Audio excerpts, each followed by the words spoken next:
بسم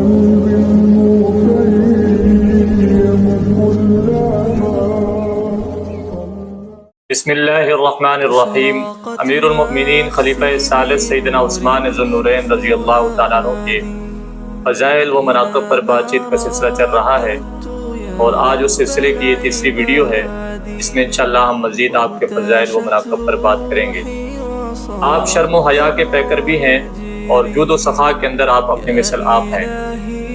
اللہ تعالیٰ نے آپ کو بے پناہ مال و دولت عطا کر رکھا تھا، اور جب بھی اہل اسلام اور ایمان والوں کو مالی معاونت کی ضرورت پڑی تو حضرت عثمان ذو النورین نے بے دریغ اپنا مال اللہ کی راہ میں خرچ فرمایا۔ مسجد نبی کی توسیع کا معاملہ آیا تو حضرت عثمان ذو النورین نے اپنے مال سے مسجد نبی کے لیے زمین خرید کر اللہ کی راہ میں وقف فرمائی، اور نبی مکرم صلی اللہ علیہ وسلم کی دی ہوئی جنت کی بشارت کے مستحق ٹھہرے۔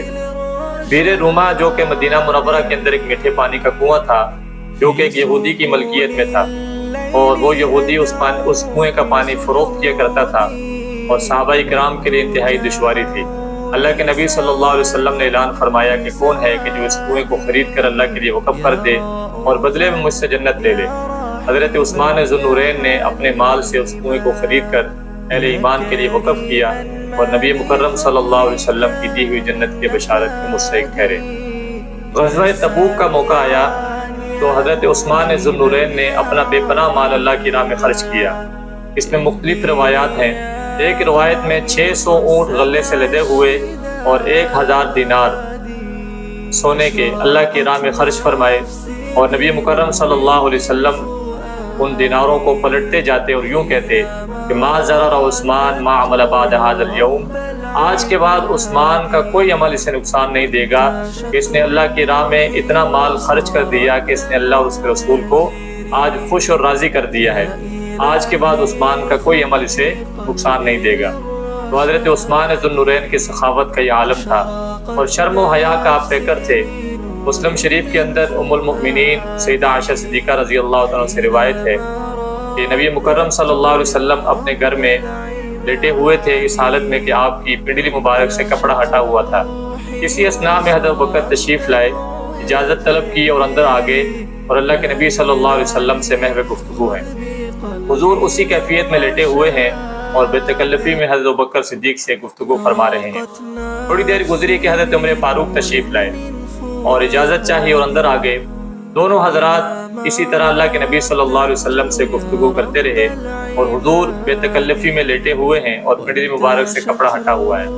تھوڑی دیر گزری کہ حضرت عثمان ذو النورین تشریف لائے، اجازت چاہی، اللہ کے نبی صلی اللہ علیہ وسلم فوراً اٹھ کر بیٹھ گئے اور اپنے کپڑے درست فرمائے۔ حضرت عثمان ذو النورین اندر تشریف لائے اور اللہ کے نبی سے گفتگو فرمائی۔ جب حضرت عثمان ذو النورین چلے گئے تو اماں عائشہ فرماتی ہیں کہ میں نے اللہ کے نبی صلی اللہ علیہ وسلم سے دریافت فرمایا کہ یا رسول اللہ، آپ بے تکلفی میں لیٹے ہوئے تھے کہ اس حال میں کہ آپ کی پنڈلی مبارک سے کپڑا ہٹا ہوا تھا۔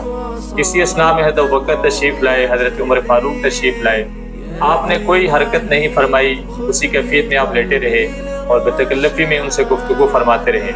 جب حضرت عثمان ذو النورین تشریف لائے تو آپ فوراً اٹھ کر بیٹھ گئے اور اپنے کپڑے بھی درست کیے، اور حضرت عثمان غنی سے آپ نے گفتگو فرمائی۔ تو نبی مکرم صلی اللہ علیہ وسلم نے ارشاد فرمایا کہ آج کچھ بد نصیب اور کچھ بدبخت ایسے بھی ہیں کہ جو حضرت عثمان ذو النورین سے حیا نہیں کرتے، آپ پر جھوٹے الزامات لگاتے ہیں اور آپ کی توہین کرتے ہیں، آپ سے بغض، عناد اور دشمنی رکھتے ہیں۔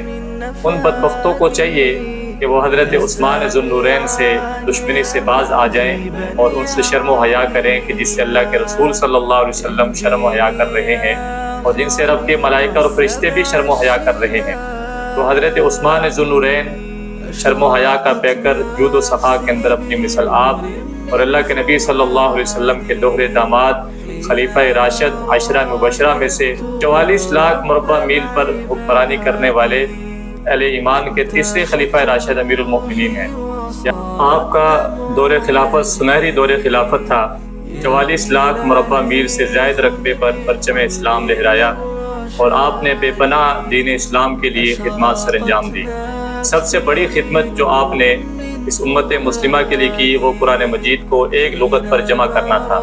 کہ لغت قریش پر قرآن مجید کو جمع کر کے اسے مصحف تیار کر کے پوری اسلامی دنیا میں اسے نشر فرمایا۔